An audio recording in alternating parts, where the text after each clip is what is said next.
स्वागत है।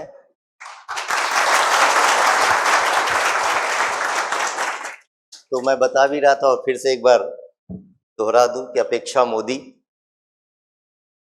7th ranker, BPSC topper और फर्स्ट अटेम्प्ट में आपके सामने सेलेक्ट हुई।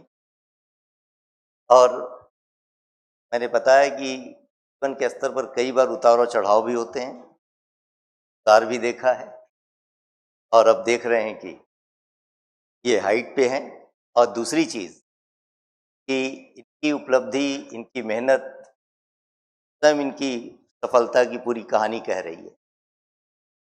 और अभी मतलब ये एक पड़ाव है,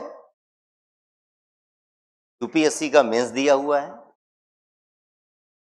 और हम सबकी शुभकामनाएं एक साथ होनी चाहिए कि यूपीएससी का इंटरव्यू दें और रैंक वहां भी नजर आए।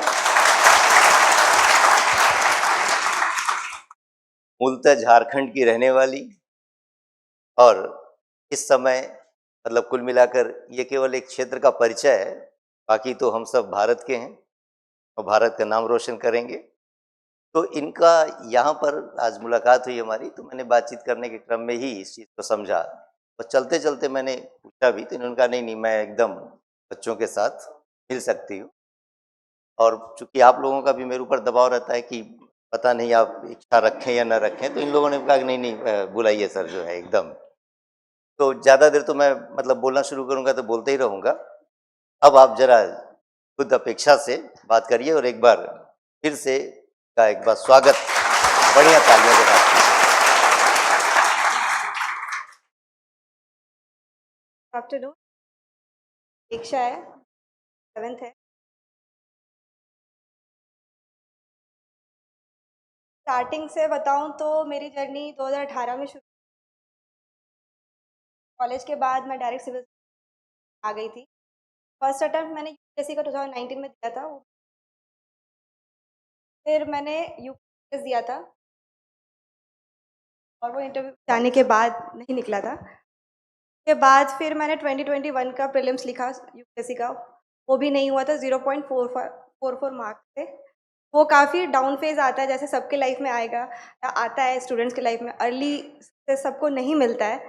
मेरी जर्नी थोड़ी लंबी रह गई और उसके बाद फिर जब 67th बीपीएससी का फॉर्म निकला तो मैं भरना नहीं चाह रही थी। मेरे फादर ने मुझे पुश किया कि एटलीस्ट कुछ एक बैकअप रख लो, फिर यूपीएससी देखना। तो इसीलिए फिर मैंने इस फॉर्म को भरा था। अभी मेरी रैंक 7th आई है। तो स्टार्टिंग से मैं यही बोलना चाह रही हूँ कि आई थिंक मुझे मैम ने बताया कि ये अर्ली बैच है, अभी जस्ट शुरू हुआ है कुछ दिन पहले। तो जो फर्स्ट ईयर होता है प्रिपरेशन का, जो पहला साल होता है, उसी साल सबसे ज़्यादा मेहनत होता है।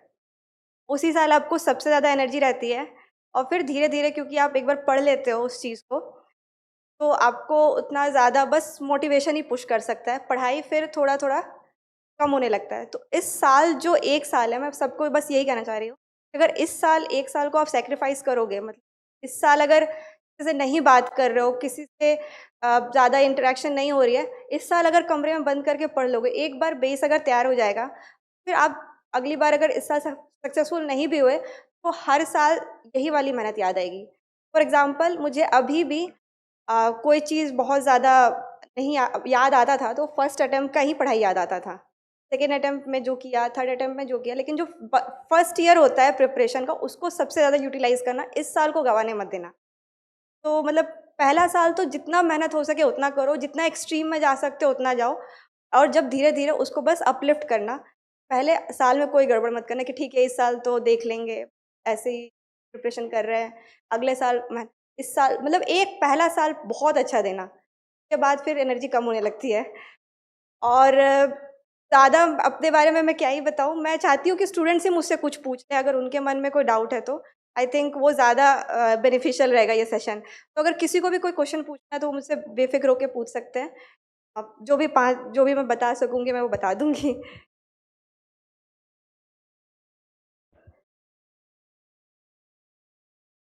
हाँ, ऐसा होता है कि सिलेबस अलग नहीं है, क्वेश्चन पूछने का तरीका अलग है। सिलेबस वही है, हिस्ट्री वही है, ज्योग्राफी, बाकी सब कुछ वही है। लेकिन ऐसा होता था बीपीएससी में पहले फैक्चुअल क्वेश्चन ज़्यादा आते थे, यूपीएससी में थोड़े अप्लाइड क्वेश्चंस आते हैं। तो पढ़ने का तरीका नहीं है, बस जब क्वेश्चंस अटेम्प्ट करो, तो जब बीपीएससी का एग्जाम दे रहे हो तो बीपीएससी टाइप के क्वेश्चंस अटेम्प्ट करो, जब यूपीएससी का एग्जाम दे रहे हो तो यूपीएससी टाइप के एमसीक्यूज को अटेम्प्ट करो। पर अभी पैटर्न चेंज हो रहा है, बी कॉशियस, क्योंकि बीपीएससी, यूपीपीसीएस, जो भी स्टेट पीसीएस है वो भी बिल्कुल यूपीएससी के डायरेक्शन में मूव कर रहा है। तो वो पुराना टाइम नहीं रहा है, ट्रेडिशनल वे में जो क्वेश्चंस वो पूछते थे वहाँ भी नेगेटिव मार्किंग है, वहाँ पे भी वो अप्लाइड क्वेश्चंस पूछना शुरू कर दिए हैं। इस बार का क्वेश्चन अगर आप 69 का उठाकर देखोगे, बहुत सारे क्वेश्चंस रिपीटेड है डायरेक्टली यूपीएससी के पीवाईक्यू से। तो पैटर्न अब शिफ्ट कर रहा है, तो कोई बहुत अलग प्रिपरेशन नहीं होती है इसकी। इनका क्वेश्चन ये था कि जैसे अगर एक बार आपका नहीं हुआ यूपीएससी का प्रीलिम्स और फिर आपने कैसे अपने आप को मोटिवेट किया, किस तरीके से पढ़ाई जारी रखी। हम लोग तो टेस्ट वगैरह में भी अगर थोड़ा सा कम आ जाता है तो लगता है जीवन बर्बाद हो गया वहीं। तो कैसे इस डाउनफॉल को अपने आप में हम जो है फिर से एक रीजनरेट करें अपने आप को और एक परीक्षा के लिए तैयार हो पाएँ? तो ये सवाल का जवाब आप दीजिए। जैसा तुम्हें लग रहा है वैसा सबको लग रहा है, और वैसा मुझे भी लगता था। मतलब ऐसा कोई इंसान नहीं है जो फेल होने के बाद खुश होता है, हर कोई दुखी होता है, हर कोई रोता है। और मेरे साथ भी ऐसा होता था कि मार्क्स कम आ गए तो डीमोटिवेटेड फील हो रहा है, लिस्ट में नाम ही नहीं आ रहा है तो डीमोटिवेटेड फील हो रहा है। बट पॉइंट ये आता था कि आपके सराउंडिंग में कौन से लोग हैं। अगर आप अंडर कॉन्फिडेंट फील कर रहे हो तो क्या आपके पास कोई एक ऐसा इंसान है जो आपको पुश कर दे। सबके साथ होता है राइट, कि हम अंडर कॉन्फिडेंट होते हैं और हमें लगता है कि कुछ नहीं होगा। मेरी सिस्टर थी तो मेरे ऊपर बहुत ज़्यादा भरोसा था, और सबसे ज़्यादा मुझे उसी ने मोटिवेट किया है कि तुम्हारा तो होगा। तो डाउन फेज आता था तो उसको भी एंजॉय करते थे कि ठीक है, एक हफ्ते कुछ नहीं पढ़ेंगे। जब सिलेक्शन नहीं हुआ तो एक हफ्ते का ब्रेक ले लिया। बट फिर जब इतना लगता था कि ठीक है अब इतने साल लगा ही दिया है तो एक साल और देख लेते हैं, अगली बार देख लेते हैं। तो मेरी सिस्टर ने बहुत मोटिवेट किया, और अपने अंदर वो जो एक पागलपन था बहुत ज़्यादा वो घुस चुका था कि अगली बार तो नहीं छोड़ेंगे इस एग्ज़ाम को। तो वो सबके साथ होता है। हम लोग को लगता है कि इतना ज़्यादा क्राउड है, इतनी ज़्यादा कंपटीशन है, हमारा कैसे आएगा। बट द रियलिटी इज़ हम जिसको कंपटीशन सोच रहे हैं वो हमें कंपटीशन सोच रहा है। तुम्हें लग रहा है कि एग्ज़ाम के गेट के बाहर जब एंटर करोगे प्रीलिम्स में इतने सारे स्टूडेंट्स दिखेंगे, तुम्हें लगेगा इतने सारे लोग आए एग्ज़ाम देने। बट वो जो दूसरा बच्चा है वो भी तुम्हें देख के यही सोच रहा है। कंपटीशन सिर्फ माइंड में है, एक्चुअल में नहीं है। एक्चुअल में सिर्फ तुम्हारी मेहनत है। अगर तुम अपने आप को अपलिफ्ट कर रहे हो, अगर तुम्हारी प्रिपरेशन एक एक लेवल ऊपर हर दिन जा रही है तो वो तुम्हें रिजल्ट देगा। किसी और कोई और कर रहा है तो वो उसे रिजल्ट देगा। तुम बस खुद पे फोकस करो। अगर किसी दिन नंबर नहीं आया तो उसको प्रॉपर एनालाइज करो और अगले बार फिर नंबर उठाओ। बस यही है, और कुछ नहीं है। कोई और हेल्प नहीं कर सकता है। बस एक दो लोग रखो जो पॉजिटिव मोटिवेशन दे, घर पे बात करते रहो, और अगर कुछ डिसाइड किए हो तो अपना बेस्ट दो, फिर पीछे नहीं हटना है। इनकी तरफ से एक आध सवाल मैं भी पूछ देता हूँ, जो ये रोज हमसे पूछते रहते हैं, कितने आवर्स पढ़ना चाहिए, है ना? और हाँ बोलिए। है रिवीजन क्या सोच है? ठीक। टाइम मैनेजमेंट कैसे करें, रिवीजन कैसे करें, और जब लास्ट टाइम जो है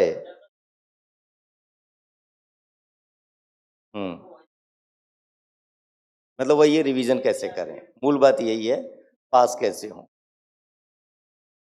तो 3 सवाल मुझे मिले हैं, रिवीजन कैसे करें, टाइम मैनेज कैसे करें, और फॉर्म फिल करते वक्त या लास्ट मोमेंट में जो 1 वीक के पहले प्रेशर आता है वो क्या है। तो सबसे पहले टाइम मैनेजमेंट को उठाते हैं। टाइम ऐसा है कि हर किसी की रूटीन अलग होती है। कोई सुबह उठ के पढ़ता है, कोई रात उठ के जग के पढ़ता है। तो आप जो फॉलो कर रहे हो उसको पहले तो स्टिक कर लो कि मुझे सुबह उठ के पढ़ना है। कभी कभी ऐसा होता है कि नींद नहीं खुलती है तो उसका प्रेशर मत लो। हो सकता है 6 बजे की जगह 9 बजे उठ गए, तो ये मत भूलो कि 3 ही घंटे गए हैं, बाकी घंटे बचे हुए हैं। उसके गिल्ट में, उसके प्रेशर में बाकी घंटे बर्बाद मत कर देना। और डेली चाहे कोई भी रूटीन हो 7-8 आवर्स दे देना। और बहुत आसान है। 24 घंटे में 7-8 घंटे पढ़ना, अगर माइंड रिलैक्स्ड हो, निकाल सकते हो, राइट? बट एक भी दिन ऐसा मत जाने देना कि कुछ भी पढ़ाई नहीं हुई है। एक भी दिन ऐसा गया तो तुम्हें फिर गिल्ट आएगा। न्यूज़पेपर एटलीस्ट डेली कर लेना, कि न्यूज़पेपर मिस होता है तो यूपीएससी एस्पिरेंट्स का सबसे बड़ा प्रेशर वहीं से बिल्ड होना शुरू हो जाता है। 1 हफ्ते तक न्यूज़पेपर ही नहीं पढ़ा है, न्यूज़पेपर मत छोड़ना। तो डेली बस इतना दिमाग में रखना कि 7-8 आवर्स की प्रोडक्टिव स्टडी हो जाए, बाकी बस मतलब रेगुलर रहना पढ़ाई में। और न्यूज़पेपर डेली करना, क्योंकि वो एटलीस्ट बूस्ट करता है कि चलो कुछ नहीं तो न्यूज़पेपर तो कर लिया आज का।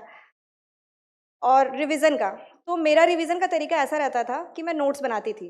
मैं लिख कर पढ़ती हूँ, मैं प्रीलिम्स का भी नोट्स बनाती हूँ, मेंस का भी नोट्स बनाती हूँ, इंटर का भी नोट्स बनाती हूँ। तो नोट्स बनाने का मेरा तरीका ऐसा रहता था कि मान लो कोई सब्जेक्ट है, हिस्ट्री है, ज्योग्राफी है, पॉलिटी है, तो मैंने नोट्स बना लिया पहले 200 पेज का, कि उस वक्त कुछ ज़्यादा पता नहीं होता है क्या यूज़फुल है, क्या यूज़फुल नहीं है। पीवाईक्यू से जितना समझ में आया मैंने बना लिया। रिवीजन मुझे पढ़ने में थोड़ा दिक्कत होता है, तो मैं दोबारा उस नोट्स को छोटा करती थी। मेरा सेकंड रिवीजन नोट्स को छोटा करते वक्त होता था। वो 200 पेज का नोट्स अब मैं 50 पेज में कर दूंगी। फिर नेक्स्ट थर्ड रिवीजन 10 पेज में, और एग्जाम के एक रात पहले मैं इसको 2 पेज में लिख के बस उसको रिवाइज करके चली जाऊँ। तो इससे क्या होता है कि एक तो आप लिख रहे हो, आपके हाथ की प्रैक्टिस हो रही है, मसल मेमोरी बिल्ड हो रही है, प्लस रिवीजन जो है वो हो रहा है, और आप लिख रहे हो तो आपको स्ट्राइक करता है। तो पढ़ के रिवाइज करते हैं तो उसका तरीका भी वो सही है कि वो माइंड में माइंड मैप्स बनाते हैं। मेरे लिए लिखने का तरीका ज़्यादा मेरे साथ वर्क करता था, तो रिवाइज तो ज़रूरी है। थर्ड क्वेश्चन जो इसने पूछा कि 1 वीक पहले जो प्रेशर बिल्ड होता है एग्ज़ाम के, तो ये मेरे साथ भी होता था कि फर्स्ट प्रीलिम्स में हुआ, सेकंड प्रीलिम्स में हुआ, यूपी पीसीएस के मेंस में हुआ। बट जब बिहार का दे रही थी, तो मेरे पास डू एंड डाई वाला केस था, और क्योंकि इस बार बहुत कंट्रोवर्शियल रहा है ये पूरा एग्ज़ाम, कुछ ना कुछ चेंजेस हर वक्त होते रहते थे। पता नहीं मेंस में क्या नया फॉर्मेट आ जाए, क्या टाइम टेबल हो। तो मैं हमेशा यही सोचती थी एग्ज़ाम के 1 वीक पहले या 10 दिन पहले कि एक ही चीज़ अभी अलग कर सकता है तुमको बाकी लोगों से, वो सब चिंता में बैठे हैं, चिल हो जाओ। तो मेरे दिमाग में वही आता था कि ठीक है, बाकी सब लोग तो टेंशन ले रहे हैं, अगर अभी कुछ अलग कर सकते हैं, पढ़ तो सभी रहे हैं, अभी कुछ अलग कर सकते हैं तो तुम थोड़ा चिल हो जाओ। तो और ये लास्ट के एग्ज़ाम इंटर करते-करते मैं खुद को बोलती रहती और कॉन्स्टेंट खुद से बातें करती थी कि बाकी लोग सब टेंशन में हैं, बाकी लोग, क्योंकि वो वीडियोज़ आते रहते हैं ना, प्रेशर में है, बहुत ज़्यादा टेंशन हो रहा है, कमेंट सेक्शन में कहीं देख लिया, किसी ने लिख दिया है, बहुत स्ट्रेस हो रहा है, कैसे होगा? कहता ठीक है, बाकी सब टेंशन में, तुम चिल हो जाओ। यही वर्क किया, और जब रिलैक्स होगे तभी एग्ज़ाम होगा। तो मेंटल हेल्थ पे ध्यान रखो, किसी को और कॉम्पिटिशन मत समझो, खुद को कॉम्पिटिशन समझो, और एग्ज़ाम के 1 दिन पहले तक भी यही सोचो कि अगर बाकी लोग टेंशन में हैं, तो कम से कम मैं ये अलग कर लूँ कि मैं स्ट्रेस में ना रहूँ। तो वो वक़्त दिख जाएगा पेपर में। मैं आराम से पेपर लिखा है, यही है। हाँ, अच्छा, क्या कहना है कि क्लास में तो बेसिक पढ़ाया जाता है, तो फिर भी क्या एनसीईआरटी पढ़ना ज़रूरी है?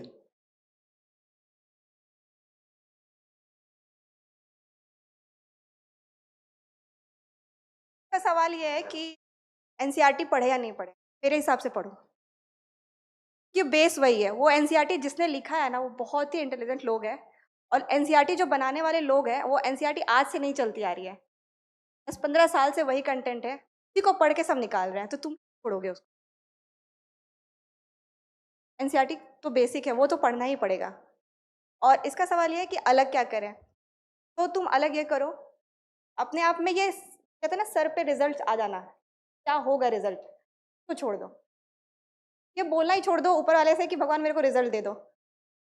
मतलब आराम से, कोई दिक्कत नहीं है। क्यों मांग रहे हो? आराम से पढ़ो, होना होगा तो हो जाएगा। ये ये मैंने, ऐसा नहीं है, तुम लोग का फर्स्ट ईयर है, मैं नहीं फील हो रहा होगा, मेरा ये चौथा साल है इस जर्नी में। जब ये सब छोड़ा तभी रिजल्ट हुआ, जब ये सोचना छोड़ा कि अरे क्यों नहीं मिल रहा है मुझे, तब रिजल्ट हुआ। ये अलग कर सकते हो। कुछ बातें हम भी बता देंगे। अब वैसे भी इनसे हमने कहा हुआ था कि मतलब अगर 10-15 मिनट का समय, आज इनके पास और भी कई सारे वर्क हैं, तो सवाल जवाब तो बाद में हम लोग करेंगे, और हम इनसे भी कम से कम ये कमिटमेंट ले ही लेते हैं कि कमिटेड करें ये इस चीज़ को लेकर कि जब यूपीएससी में सिलेक्शन हो जाएगा तो एक बार दोबारा फिर आपसे सामने सवाल जवाब के लिए हाजिर होंगी, है ना? तो अंत करने से पहले एक बार ज़रूर जो है आप में से कोई एक लोग आ जाएं और ज़रा यहाँ पर रुके, दान करें। आ जाइए, 1 लोग आ जाए, 2 लोग आ जाए, मिल कर दे देंगे, उसमें कोई दिक्कत नहीं है। ये एक परंपरा स्वागत की, तो अपेक्षा की इस बार की सफलता के लिए और भविष्य के लिए शुभकामनाओं के साथ बहुत-बहुत फिर से बधाई अपेक्षा। Thank you. Thank you sir.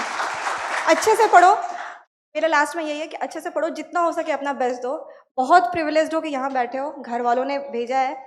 बाकी बहुत सारे बच्चे ऐसे हैं जिनको नहीं मौका मिलता है, तो टाइम मत बिल्कुल भी वेस्ट करना इधर-उधर। ठीक है, एक बार सिलेक्शन के बाद फिर, बट अभी जितना हो सके फर्स्ट ईयर में उतना मेहनत कर लो।